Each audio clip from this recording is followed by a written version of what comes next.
नमस्कार विद्यार्थियों, वंदेवाणी हिंदी साहित्य चैनल में आप सभी का स्वागत है। हम आज पढ़ेंगे हमारी जो कक्षा 8 की जो हिंदी की पुस्तक है बसंत, उसका पहला पाठ है हमारे लाख की चूड़ियां, जिसके जो लेखक है, जो कहानीकार है, वो है कामतानाथ। यह एक कहानी है जो इस युग की और जो पहले जो युग था उसकी जो बदलती हुई तस्वीर है वो बयां करती है। तो हम इस कहानी को शुरू करते हैं। तो बच्चों, इस कहानी को आप ध्यान पूर्वक पढ़ना, क्योंकि इसमें मशीनी युग ने जो है मजदूरों के हाथ काट दिए, क्योंकि मशीनें आ गई तो उनके जो है कारोबार सारा ठप हो गया। तो इस कहानी को जो है, इस कहानी में जो है एक मजदूर वर्ग जो है अपना दर्द बयां कर रहा है। तो शुरू करते हैं हम लाख की चूड़ियां। सारे गांव में बदलू मुझे सबसे अच्छा आदमी लगता था।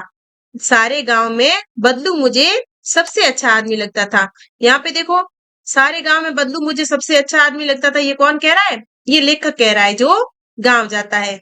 क्योंकि अच्छा आदमी क्योंकि वह मुझे सुंदर सुंदर लाख की गोलियां बनाकर देता था।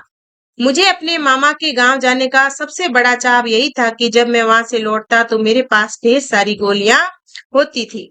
रंग बिरंगी गोलियां जो किसी बच्चे का मन मोह ले। यहाँ पे क्या होता था कि लेखक अपने मामा के घर जाता था छुट्टियों में, तो वहां पे जो बदलू काका थे, क्योंकि वो उनको बदलू को काका ना मामा ना कह के काका कहते थे, क्योंकि वहां के जो सारे बच्चे थे वो बदलू को बदलू काका कह के पुकारते थे। तो लेखक ने भी उनको बदलू काका कहना शुरू किया। और जब वो गर्मियों की छुट्टियों में जाता था वहां पे, तो बदलू काका उसको रंग बिरंगी जो लाख की चूड़ियां बनाते थे, उसके पीछे जो बचता था लाख, उससे रंग बिरंगी जो है गोलियां बनाकर देते थे। तो जब वो घर जाता था तो उसके पास ढेर सारी गोलियां होती थी।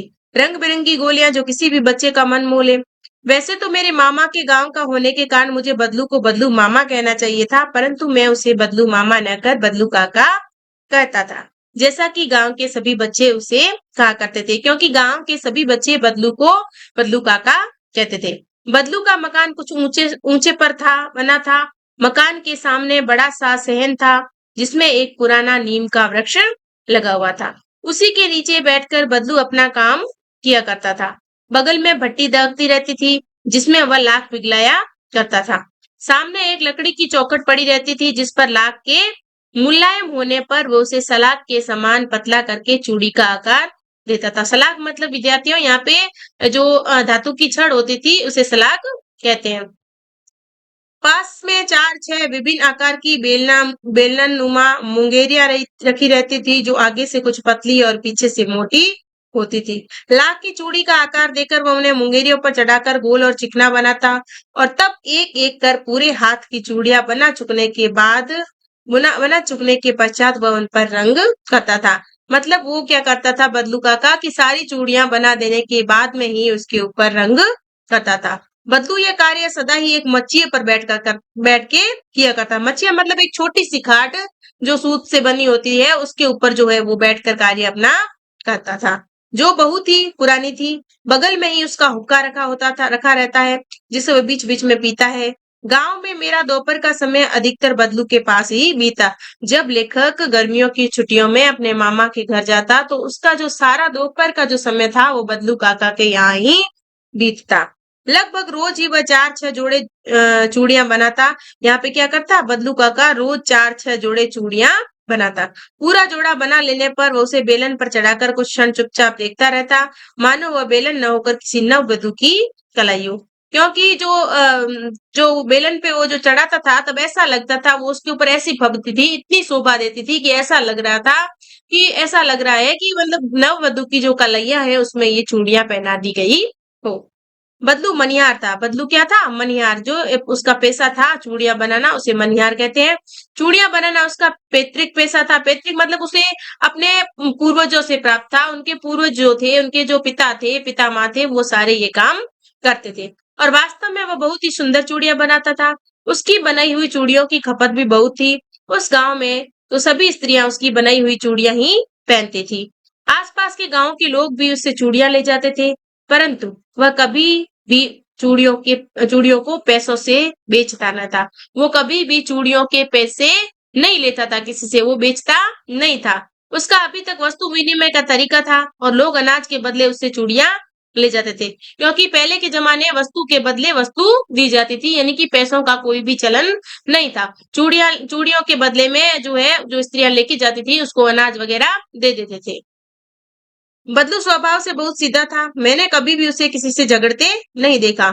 हाँ, शादी-विवाह के अवसरों पर वो अवश्य ही जिद पकड़ जाता था। देखो, वैसे तो बदलू चूड़ियों के पैसे नहीं लेता था, लेकिन जब किसी की शादी होती थी, तो वहाँ पे वो बहुत ही जिद करता था कि मुझे इतने पैसे चाहिए, क्योंकि आपके घर में शुभ कार्य है और इसमें तो मैं तो इतना लूँगा। यानी कि जीवन भर चाहे कोई उसे मुफ्त चूड़ियाँ ले जाए, परंतु विवाह के अवसर पर सारी कसर वो निकाल लेता था। यानी कि विवाह के अवसर पर वो जो है अनेक जो लेता था वो बहुत ज़्यादा लेता था कि अब तो मैं विवाह का अवसर है, अब तो मैं मुँह मांगी कीमत इनकी लूँगा। मतलब क्या है कि बदलू कहता है कि ये जो चूड़ियाँ मैंने बनाई है, वैसे तो मैं इसके पैसे नहीं लेता, लेकिन आखिर ये सुहाग के जोड़े का महत्व भी तो है, मतलब कि ये तो सुहाग का जोड़ा बन रहा है, सुहाग के जोड़े की तो नेक बनता है। सुहाग के जोड़े का महत्व ही कुछ और होता है। मुझे याद है मेरे मामा के यहाँ किसी लड़की के विवाह पर जरा-सी किसी बात पर बिगड़ गया और फिर उसको मनाने में लोहे लग गए। यानी कि यदि शादी में उसका जो मन नहीं रखा जाता है, उसको मुँह मांगी जो है उनको नेक नहीं दी जाती है, तो बदलू रूठ जाता था और फिर उसको मनाने में जो है उनको लोहे लग जाते थे। मतलब उनको बहुत ज़्यादा कठिन परिश्रम करना पड़ता था, तब जाके बदलू मानता था। विवाह में इसी जोड़े का मूल्य इतना बढ़ जाता था कि उसके लिए उसकी घरवाली को सारे वस्त्र मिलते, ढेरों अनाज मिलता, उसको अपने लिए पगड़ी मिलती और रुपए जो मिलते सो अलग। मतलब यदि किसी का विवाह होता तो उस शादी के जोड़े का जो सुहाग का जोड़ा बनाता, उसमें उसके बदले में उसको खूब सारी जो है चीज़ें मिलती, उसके घरवाली को वस्त्र मिलते, ढेरों अनाज मिलता और उसके लिए भी पहनने के लिए पगड़ी भी मिलती और रुपए जो मिलते थे सो अलग। यदि संसार में बदलू को किसी बात से चिढ़ थी तो वो थी कांच की चूड़ियों से। यदि किसी भी स्त्री के हाथों में उसे कांच की चूड़ियां दिख जाती तो वो अंदर ही अंदर कुट जाता और कभी-कभी तो 2-4 बातें भी सुना देता, क्योंकि बदलू को कांच की चूड़ियां हैं वो पसंद नहीं थी। उसपे उन्हें जो है बदलू काका को बहुत ही गुस्सा आता था। मुझसे तो वो घंटों बातें किया करता, कभी मेरी पढ़ाई के बारे में पूछता, कभी मेरे घर के बारे में और कभी यूं ही शहर के जीवन के बारे में पूछते। मैं उससे कहता कि शहर में सब कांच की चूड़ियां पहनते हैं, तो वह उत्तर देता है कि शहर की बात और है लला, वहां तो सभी कुछ होता है, वहां तो औरतें अपने मर्द का हाथ पकड़कर सड़कों पर घूमती है, फिर भी जो है घूमती भी है और फिर उनकी कलैया नाजुक होती है ना, लाख की चूड़ियां पहने तो मोच ना आ जाए। अब देखो, वो यहाँ पे जो है शहर की यहाँ पे जब बदलू काका को उसने बोला कि वहाँ जो शहर की औरतें हैं वो तो काँच की चूड़ियाँ पहनते हैं, तब क्या कहते हैं बद्दू काका कि वो तो उनकी तो अलग ही बात है लल्ला, क्योंकि वो तो शहर की जो औरतें हैं वो तो अपने मर्द का यानी कि अपने पति का हाथ पकड़कर घूमती रहती है और उनकी कलाइयाँ भी बहुत ही नाजुक होती है। यदि वो लाख की चूड़ियाँ पहनेगी तो उनकी मोच आ जाएगी। कभी-कभी बदलू मेरी अच्छी खासी खातिर भी करता, जिन दिनों उसकी गाय के दूध होता वह सदा मेरे लिए मलाई बचा कर रखता और आम की फसल में तो मैं रोज ही उसके यहाँ से 2-4 आम खा आता। परंतु इन सब बातों के अतिरिक्त जिस कारण वह मुझे अच्छा लगता वह यह था कि लगभग रोज की वो मेरे लिए वो 1-2 गोलियां बना देता। क्योंकि इससे भी अच्छी बात लेखक को ये लगती कि वो जब जाता तो उसके लिए 1-2 गोलियां तो वो रोज की बना देता और जब छुट्टियां खत्म होती, जब लेखक अपने घर जाता वापस, तब उसके पास ढेरों सारी जो है रंग-बिरंगी गोलियां हो जाती। मैं बहुधा हर गर्मी की छुट्टी में अपने मामा के यहाँ चला जाता और 1 आध महीने वहाँ रहकर स्कूल खुलने के समय तक वापस आ जाता। परंतु 2-3 बार ही मैं अपने मामा के यहाँ गया होऊँगा, तभी मेरे पिता की एक दूर के शहर में बदली हो गई और एक लंबी अवधि तक हम मामा के गाँव नहीं जा सके। अब क्या हुआ, लेखक 3-4 बार अपने मतलब 2-3 बार ही अपने मामा के यहाँ गया था, उसके बाद में उसके पिता की बदली हो गई, ट्रांसफर हो गया, तो उसको वहाँ से शहर से बहुत दूर जाना पड़ा। तो लगभग 8-10 वर्षों के बाद ही जब वहाँ पे जो बदलू काका से मिलने गया, तब वो गाँव की जो हालत है उसके बारे में वो बता रहे हैं कि लगभग 8-10 वर्षों के बाद जब मैं वहाँ गया तो इतना बड़ा हो चुका था कि लाख की गोलियों में मेरी रुचि नहीं रह गई, क्योंकि छोटी-छोटी गोलियाँ, कंचे वगैरह इसमें तो बच्चों की रुचि होती है, जब हम बड़े हो जाते हैं तब उसमें रुचि नहीं रहती है। अतः गाँव में होते हुए भी कई दिनों तक मुझे बदलू का ध्यान न आया। इस बीच मैंने देखा कि गाँव में लगभग सभी स्त्रियाँ काँच की चूड़ियाँ पहने। फिर उसे ध्यान आया कि मैं तो बदलू के यहाँ गया ही नहीं और गाँव में लगभग सभी स्त्रियाँ काँच की चूड़ियाँ पहने हुए हैं। विरले ही हाथों में मैंने लाख की चूड़ियाँ देखी। विरले मतलब कुछ ही हाथों में, मतलब एक आध हाथ में ही, बहुत ही कम हाथों में जो है लाख की चूड़ियाँ देखने को मिली। तब एक दिन सहसा मुझे बदलू का ध्यान आया। बात यह थी कि बरसात में मेरे मामा की छोटी लड़की आंगन में फिसल कर गिर पड़ी और उसके हाथ की कांच की चूड़ी टूटकर उसकी कलाई में घुस गई और उसे खून बहने लगा। मेरे मामा उस समय घर पर न थे, मुझे ही उसकी मरहम पट्टी करनी पड़ी। तभी सहसा मुझे बदलू का ध्यान हुआ है। अब इतने वर्षों बाद जब उसे बदलू का ध्यान आया तो भी कब, जब उसके जो है मामा की छोटी लड़की जो आंगन में फिसल कर गिरी और उसके हाथ की कांच की चूड़ी टूटकर उसके हाथ में घुस गई और उससे खून बहने लगा। तब उसे उसे जो है अचानक बदलू का ध्यान आया कि वे तो लाख की चूड़ियां बनाते हैं जो कांच की चूड़ियों से बहुत ही अच्छी है। तभी सहसा मुझे बदलू का ध्यान आया और मैंने सोचा कि उससे मिल आऊं। अतः शाम को मैं घूमते घूमते उसके घर चला गया। बदलू वहीं चबूतरे पर नीम के नीचे एक खाट पर लेटा था। नमस्ते बदलू काका, मैंने कहा। नमस्ते भैया, उसने मेरी नमस्ते का उत्तर दिया और उठकर खाट पर बैठ गया। कौन बैठ गया उठकर खाट पर? बदलू। परंतु उसने मुझे पहचाना नहीं और देर तक मेरी ओर निहारता रहा। अब बदलू ने जो है साल ज्यादा हो गए, क्योंकि 7-8 साल बाद में लेखक वहां पे गया था तो वो भी उसको पहचानता नहीं था, मतलब वो उसको भूल गया। मैं हूँ जनार्दन काका। अब वो लेखक कहता है कि मैं, आपने पहचाना नहीं, मैं हूँ जनार्दन, मतलब उसका नाम जनार्दन है कि काका मैं तो जनार्दन हूँ। आपके पास से गोलियां बनवा कर ले जाता था और मैंने अपना परिचय दिया। बंधु फिर चुप रहा, मानो वह अपने स्मृति पटल पर अतीत के चित्र उतार रहा हो। यानी कि स्मृति पटल पर मतलब याददाश्त, और अतीत के चित्र मतलब पुरानी जो यादें थी उसको याद कर रहा था। तब वो एकदम बोल पड़ा, आओ आओ लल्ला बैठो, बहुत दिन बाद गांव आए। हाँ, इधर आना ही नहीं हो सका काका। उसने कहा कि इधर तो आना ही नहीं हो सका। मैंने चारपाई पर बैठते हुए उत्तर दिया। कुछ देर फिर शांति रही। मैंने इधर उधर दृष्टि दौड़ाई, न तो मुझे उसकी मच्छियां ही नजर आई और न ही भट्टी। यानी कि उसे ऐसा लग रहा है कि वह जो इस पर बैठ के, जिस मच्छिया पे बैठ कर, जिस छोटे खटोले पे बैठकर वो चूड़ियां बनाया करता था, न तो वो मच्छिया है और न ही वो भट्टी है जहाँ पे जो है लाख की चूड़ियां, वो जो लाख को गला के लाख की चूड़ियां बनाता था। आजकल काम नहीं करते काका, मैंने पूछा। यहाँ पे लेखक ने पूछा कि काका आजकल क्या आप काम नहीं करते? नहीं लल्ला, काम तो कई साल से बंद है। अब वापस उत्तर क्या दिया बदलू काका ने कि नहीं लल्ला, काम तो कई सालों से बंद है। मेरी बनाई हुई चूड़ियां कोई पूछे तब तो। मेरे बनाई हुई चूड़ियों को अब कोई भी नहीं पूछता, क्योंकि कांच की चूड़ियां जो आ गई है। गांव गांव में कांच का प्रचार हो गया है। वह कुछ देर चुप रहा, फिर बोला, मशीन युग है ना लल्ला, कि मशीनी युग हो गया है। अब मनुष्य की कद्र नहीं है। आज का सब काम मशीन से होता है, खेत भी मशीन से जोते जाते हैं। फिर जो सुंदरता कांच की चूड़ियों में होती है वो लाख में कहाँ संभव है, क्योंकि कांच की जो चूड़ी होती है वो मशीनों से बनती है, तो उसका जो आकार होता है, उसको जो सुडौलपन होता है, वो लाख की चूड़ियों से सुंदर होता है। इसलिए लाख की चूड़ियों को कोई नहीं पूछता। लेकिन कांच बड़ा खतरनाक होता है, बड़ी जल्दी टूट जाता है, मैंने कहा। अब लेखक ने बदलू काका से कहा कि कांच तो बड़ा खतरनाक होता है, वो तो बहुत ही जल्दी टूट जाता है। नाजुक तो फिर होता ही है लल्ला। कहते कहते उसे खांसी आ गई और वो देर तक खांसता रहा। ऐसी बातें करते करते बदलू काका को खांसी आने लगी और वो देर तक खांसता रहा। मुझे लगा उसे दमा है। अब लेखक को क्या लगा कि उसे दमा है, यानी कि उसे जो है सांस की तकलीफ है, यानी कि टीबी है। अवस्था के साथ साथ उसका शरीर ढल चुका था। उसके हाथों पर और माथे पर नसें उभर आई थी। जाने कैसे उसने मेरी शंका भांप ली और बोला, दमा नहीं है मुझे, फसली खांसी है। अब वो जब उसने सोचा कि दमा है, तब बदलू ने उसकी जो बात को, उसकी जो अनुमान को भांप कर कहा कि नहीं नहीं, मुझे दमा नहीं है, मुझे तो फसली खांसी है, यानी कि फसली की जो है खांसी आ रही है। यही महीने 2 महीने से आ रही है, 10-15 दिन में ठीक हो जाएगी। कि यही 2 महीने 2 महीने से आ रही है और 10-15 दिन बाद अपने आप ठीक हो जाएगी। मैं चुप रहा, मुझे लगा उसके अंदर कोई बहुत बड़ी व्यथा छिपी है। मैं देर तक सोचता रहा। इस मशीनी युग ने कितने हाथ काट दिए। कुछ फिर देर फिर अशांति रही, मुझे अच्छी नहीं लगी। आम की फसल अब कैसी है काका? कुछ देर पश्चात मैंने बात का विषय बदलते हुए पूछा।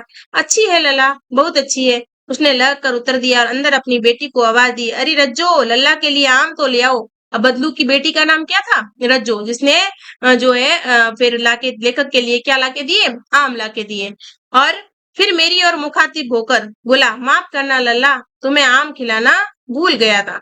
नहीं नहीं काका, आम तो इस साल बहुत खाए। अब फिर वापस क्या कह रहे हैं, जो बदलू काका कह रहे हैं लेखक को कि लल्ला मुझे माफ करना, मैं तो तुम्हें आम खिलाना भूल ही गया था, क्योंकि बचपन में बदलू काका के यहाँ लेखक जो है आम खूब खाते थे। वाह वाह, बिना आम खाए कि फिर लेकिन फिर जब नहीं नहीं काका कहा उसने कि हमने तो बहुत से आम खाए, तो फिर बदलू काका ने कहा कि वाह वाह, बिना आम खिलाए कैसे जाने दूंगा तुमको, कि मैं तुम्हें बिना आम खाए नहीं जाने दूंगा। मैं चुप हो गया, मुझे भी दिन याद हुआ है जब मैं मेरे लिए मलाई बचा कर रखता था। गाय तो अच्छी है ना काका? मैंने पूछा। गाय कहाँ है लल्ला? 2 साल हुए बेच दी, कहाँ से खिलाता? अब उनकी जो है मजदूरी बहुत ही कम हो गई। कहने का मतलब रोजगार छिन गया। अब वो गाय भी नहीं रख सकते थे। अब वो कह रहे हैं लेखकों कि लल्ला गाय को रखें तो खिलाएं क्या? गाय अ, खिलाता खिलाता कहाँ से? इतने में रज्जू उसकी बेटी जो है अंदर से एक डलिया में ढेर से आम ले आई। यह तो बहुत है काका, इतने कहाँ खा पाऊंगा? मैंने कहा। वाह वाह, वह हंस पड़ा। शहरी ठहरे ना, मैं तुम्हारी उम्र का था तो इसके चौगुने आम एक वक्त में खा जाता था। आप लोगों की बात और है, मैंने उत्तर दिया। फिर उसने कहा, लेखक ने कहा कि आप लोगों की तो बात और है, आप तो गांव में रहते हो, लेकिन मेरे से इतने सारे आम नहीं खाए जाएंगे। अच्छा बेटी, लल्ला को 4-5 आम छांट कर दे दो। फिर वो जो ढेरों आम लाई थी उसमें से 4-5 आम जो है वो लल्ला को यानी कि लेखक को छांट कर दे दो, ऐसा कहा बदलू काका ने। सिंदूरी वाले देना। अब क्या कहा कि सिंदूरी वाले देना। देखो लल्ला कैसे ऐसी साल ये पेड़ से तैयार हुआ है। रज्जू ने 4-5 आम अंजुली में लेकर मेरी ओर बढ़ा दिए और आम लेने के लिए मैंने हाथ बढ़ाया तो मेरी निगाह एक क्षण के लिए उसके हाथों पर ठिठक गई। गोरी गोरी कलाइयों पर लाख की चूड़ियां बहुत ही फब रही थी। अब जो है जब उसने दोनों जो है हाथों की अंगुलियों को मिलाकर जब अंजुली भर के उसको आम देना चाहा तो उसकी नजरें एकदम से ठिठक गई, क्योंकि रज्जो के हाथ में जो लाख की चूड़ियां पहनी हुई थी वो बहुत फब रही थी, बहुत शोभा दे रही थी, बहुत ही सुंदर लग रही थी। बदलू ने मेरी दृष्टि देख ली और बोल पड़ा, यह आखिरी जोड़ा बनाया था जमींदार साहब की बेटी के विवाह पर। अब बदलू जब देख रहा था, अब उसको लगा कि जो लेखक जो है उसकी चूड़ियों को निहार रहा है। तब उसने कहा कि ये जो है मैंने जमींदार की लड़की इसके लिए आखिरी जोड़ा ही बनाया था। 10 आने पैसे मुझको दे रहे थे, मैंने जोड़ा नहीं दिया। उन्होंने सिर्फ मेरे को 10 आने देने के लिए कहा, इसलिए मैंने ये जोड़ा नहीं दिया। और कहा कि सर से ले आओ, मैं इसमें इतने में ये जोड़ा नहीं दूंगा, क्योंकि शादी ब्याह में तो वो जमकर जिद करता था, वो जो है भारी रकम वसूल करता था, और क्योंकि वो तो खुशी का माहौल होता था, ऐसे ही तो वो कभी पैसे लेता ही नहीं था। मैंने आम ले लिए और खाकर थोड़ी देर पश्चात चला गया। मुझे प्रसन्नता हुई कि बद्दू ने हार कर भी हार नहीं मानी। उसका व्यक्तित्व कांच की चूड़ियों जैसा न था कि आसानी से टूट जाए। यहाँ पे देखो उसका व्यक्तित्व कांच की चूड़ियों जैसा ना था कि आसानी से टूट जाए। मतलब जब मशीनी युग आ गया तो लोग ये भी फायदा उठाने लगे कि अब तो कांच की चूड़ियां खूब मिलती है, इसलिए बदलू को वो जो लाख का जोड़ा बनाया उसको 10 आने ही देने के लिए कह रहे थे। तो 10 आने में बदलू ने वो चूड़ियां नहीं दी, यानी कि उसने हार नहीं मानी कि भले ही आपको मिलती होगी लेकिन मेरी जो लाख की चूड़ियां है उसकी कीमत से ज्यादा है। तो लेखक ने यहाँ पे हार कर भी हार नहीं मानी का मतलब ये है कि रोजगार छिन गया, मशीनी युग आ गया, उनका धंधा चौपट हो गया, फिर भी बदलू काका ने हार नहीं मानी और वो चूड़ियां उसको कम पैसों में नहीं दी और अपनी बेटी रज्जो के हाथ में पहना दी। यानी कि उनका व्यक्तित्व कांच की चूड़ियों जैसा, मतलब कच्चा नहीं था जो आसानी से टूट जाए। उनका व्यक्तित्व बहुत ही लाख की चूड़ियों के समान था, यानी कि बहुत ही पक्का और दृढ़ था। कांच की कच्ची चूड़ियों जैसा उनका व्यक्तित्व नहीं था। यहाँ पे शब्दार्थ एक बार देख लेते हैं विद्यार्थियों। यहाँ पे ये जो लेखक है कामतानाथ, ये नाम दे रखा है आपको। शब्दार्थ है लाख यानी कि चपड़ा या ला, चाव यानी शौक, शान यानी आंगन, सलाख यानी धातु की छड़, मचिया यानी छोटा खटोला या पीढ़ी, मनिहार यानी चूड़ी बनाने व पहनाने वाला, पेशा यानी जीविका या साधन, खपत यानी मांग, वस्तु विनिमय यानी कि वस्तु के बदले वस्तु का लेन देन, नाजुक यानी कोमल, मोच यानी शरीर में नसों का अपनी जगह से हट जाना, विरले यानी बहुत कम, स्मृति पटल यानी याददाश्त, अतीत यानी बीता हुआ, और अतीत के चित्र उतारना यानी बीती घटनाओं को याद करना, दृष्टि यानी निगाह या नजर, प्रचार यानी व्यवहार में आना, जोतना यानी मिट्टी को उकेरना, भाप लेना यानी अनुमान लगाना, फसली यानी कि विशेष मौसम में होने वाला, और मुखातिब यानी ध्यान आकर्षित, अंजुली यानी दोनों हथेलियों को मिलाकर पात्र का आकार बनाना, छिटकना यानी रुकना, फबना यानी बहुत अच्छा लगना या शोभा देना, पगड़ी यानी सिर पर लपेट कर बांधा जाने वाला कपड़ा या पाग, जिसे पाग कहा जाता है। अब विद्यार्थियों इसके अभ्यास प्रश्न भी हम देख लेते हैं कहानी से। इसमें है, पहला प्रश्न है, बचपन में लेखक अपने मामा के गांव चाव से क्यों जाता था और बदलू मामा न कर बदलू काका क्यों कहता था? तो ये विद्यार्थियों हमने पढ़ा था, क्योंकि गांव के सारे बच्चे जो है बदलू को बदलू काका कहते थे, इसलिए वो भी बदलू काका कहने लगा। यहाँ पे देखो, बचपन में लेखक अपने मामा के गांव बहुत चाव से जाता था, क्योंकि उसे वहां रहने वाला बदलू मनिहार लाख की रंग बिरंगी गोलियां देता था जो उसे बहुत ही अच्छी लगती थी। साथ ही उसे स्वादिष्ट पके आम और दूध की मलाई खाने को मिलती थी। वह बदलू को मामा न कहकर बदलू काका इसलिए कहता था क्योंकि उस गांव के बच्चे बदलू को बदलू काका कहकर पुकारते थे। दूसरा प्रश्न है हमारे कि वस्तु विनिमय क्या है? विनिमय की प्रचलित पद्धति क्या है?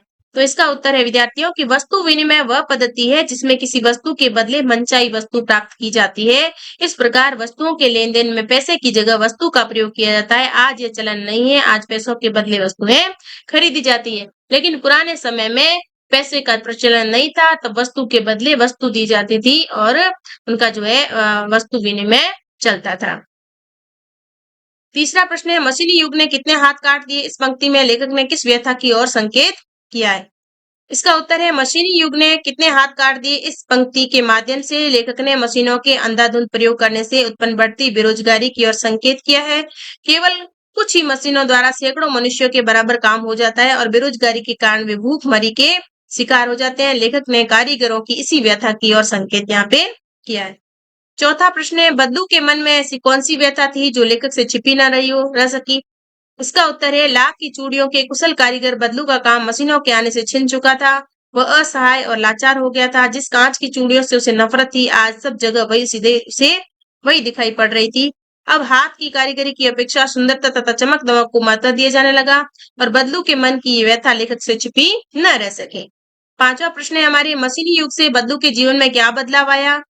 तो यहाँ पे इसका उत्तर है मशीनी युग से के कारण बदलू का रोजगार छिन गया और वह बेरोजगार हो गया। उसे गरीबी का जीवन जीना पड़ रहा था। उसे अपनी गाय बेचनी पड़ी थी और कमजोर तथा वृद्ध हो गया और बीमार तथा चिंतित रहने लगा। अब है कहानी से आगे वाले प्रश्न। इसमें पहला प्रश्न है आपने मेले बाजार आदि में हाथ से बनी चीजों को बिकते देखा होगा। आपके मन में किसी चीज को बनाने की कला सीखने की इच्छा हुई हो और आपने कोई कारीगरी सीखने का प्रयास किया हो तो उसके विषय में लिखिए। यहाँ पे देखो मैंने मेले बाजार आदि में हाथ से बने रंग बिरंगे खिलौने, रंगीन मोमबत्तियां, हाथ के पंखे, जूट के सामान आदि बिकते देखे हैं। मैंने मिट्टी से बनने वाले खिलौने को बनाने की विधि सीखी है। संयोग से खिलौने बनाने वाला मेरे पड़ोस में था, अतः वहां प्रतिदिन कुछ समय निकालकर मैंने मिट्टी के खिलौने बनाने सीखे। तो विद्यार्थियों आपने भी जो है अपने आसपास कहीं हाथ से बनी हुई चीजें देखी है तो आप अपने विचार भी इसमें लिख सकते हो। दूसरा प्रश्न है लाख की वस्तुओं का निर्माण भारत के किन किन राज्यों में होता है? लाख से चूड़ियों के अलावा क्या क्या चीजें बनती है? तो इसका उत्तर है कि लाख की वस्तुओं का निर्माण राजस्थान, कर्नाटक, उत्तर प्रदेश आदि में होता है। लाख की चूड़ियों के अलावा खिलौने, सजावटी वस्तुएं, आभूषण, मूर्ति, चूड़ियां और मुहर तथा पैकिंग सील बनाई जाती है। अब अनुमान और कल्पना से हमारे जो सवाल है उसका प्रश्न पहला प्रश्न जो है वो है घर में मेहमान के आने पर आप उसका अतिथि सत्कार कैसे करेंगे? तो इसका उत्तर है घर में मेहमान आने पर मैं उसका अभिवादन कर उनका परिचय प्राप्त करूंगा या करूंगी जो भी है और बैठक बैठक में पहुंचाकर उनके जलपान की व्यवस्था करूंगा। मैं उनके परिवार की कुशल क्षेम पूछकर उनके आगे आने का अभिप्राय पूछूंगा और घर के बड़ों को उनके आने की खबर दूंगा। या इसमें आप अपने विचार भी लिख सकते हो। जब आपके घर कोई अतिथि आते हैं तो आप उनका स्वागत सत्कार किस प्रकार करते हो ये भी आप इसमें लिख सकते हो। दूसरा प्रश्न है आपको छुट्टियों में किसके घर जाना सबसे अच्छा लगता है? वहां की दिनचर्या अलग कैसे होती है? लिखिए। तो यहाँ पे देखो मुझे छुट्टियों में अपने नाना नानी के घर जाना अच्छा लगता है। वहां की दिनचर्या बहुत मस्ती भरी होती है। वहां स्कूल जाने की चिंता नहीं रहती, इसलिए आराम से देर तक सोने को मिलता है। खाने पीने को कई तरह की चीजें मिलती है, नए नए दोस्त बन जाते हैं। तीसरा प्रश्न है मशीनी युग में अनेक परिवर्तन आए दिन होते रहते हैं। मशीनी युग में अनेक परिवर्तन आए दिन होते रहते हैं। आप अपने आसपास से इस प्रकार के किसी परिवर्तन का उदाहरण चुनिए और इसके बारे में लिखिए। तो यहाँ पे इसका आंसर है मशीनी युग में आए दिन अनेक परिवर्तन होते रहते हैं। इस परिवर्तन का एक बड़ा अच्छा उदाहरण कृषि है। कुछ समय पहले तक खेती बाड़ी का काम किसान हाथ से तथा जानवरों के द्वारा किया करते थे, लेकिन आज खेती संबंधी हर काम के लिए मशीनों का प्रयोग होने लगा है। इससे जहाँ पैदावार में बढ़त हुई है वहीं कृषि कार्य में लगे मजदूरों की रोजी रोटी छिन गई है और उन्हें आजीविका के लिए शहर की ओर जाने को मजबूर होना पड़ा है। देखो पहले जो खेत जोतते थे वो बैलों के द्वारा जोतते थे, अब ट्रैक्टर से जोतते हैं। तो इससे क्या हुआ कि जो है मजदूर है वो क्या हुए बेरोजगार हो गए क्योंकि मशीनों का ज्यादा प्रयोग किया। खेत में जो है जो फसलें जो है जो खपत है जो क्या कहते हैं पैदावार है वो बढ़त हुई है, लेकिन कृषि कार्य में लगे जो मजदूर है उनकी रोजी रोटी छिन गई और उन्हें आजीविका के लिए शहर की ओर जाने को मजबूर होना पड़ा। प्रश्न संख्या 4 है, बाजार में बिकने वाले सामानों के डिजाइनों में हमेशा परिवर्तन होता रहता है। आप इन परिवर्तनों को किस प्रकार देखते हैं? आपस में चर्चा कीजिए। ये आपस में चर्चा करनी है। आप आपस में जो भी करते हैं वो चर्चा इसमें लिख सकते हो। इसमें मैं उत्तर बताती हूँ आपको कि बाजार में अनेक प्रकार के सामान बिकते हैं। उनमें खाने-पीने के सामानों के अलावा पहनने, ओढ़ने तथा मनोरंजन के सामान भी होते हैं। इन सामानों के डिजाइनों में विशेषकर कपड़ों के डिजाइनों में हमेशा परिवर्तन होता रहता है। यह समाज की सोच, रुचि व फैशन आदि में आए परिवर्तन के कारण ही होता है। 5वां प्रश्न है कि हमारे खान-पान, रहन-सहन और कपड़ों में भी बदलाव आ रहा है। इस बदलाव के पक्ष-विपक्ष में बातचीत के आधार पर लेख तैयार करना है। तो यहाँ पे इसका उत्तर है कि बदलाव प्रकृति का नियम है। बदलाव हर युग में आता है और आता रहेगा। यद्यपि बड़े-बुजुर्ग इस बदलाव को देर से स्वीकार करते हैं, परंतु युवा पीढ़ी इसे तुरंत अपना लेती है। बड़े लोग इसे फैशन का नाम देते हैं और प्रारंभ में इसका विरोध करते हैं, परंतु आगे चलकर धीरे-धीरे इसे स्वीकार कर लेते हैं। इस प्रकार विद्यार्थी कक्षा में 2 टीम बनाकर आपस में पक्ष-विपक्ष में बातचीत कर स्वयं इसका लेख तैयार कर सकते हैं। तो विद्यार्थियों, आज के लिए इतना ही और अगला जो पाठ है वो हम इसे आगे वाली क्लास में पढ़ेंगे। तब तक आप इस पाठ को एक बार वापस पढ़िए और जो है इसके प्रश्नोत्तर है वो अपनी जो है नोटबुक में कर लीजिए। धन्यवाद।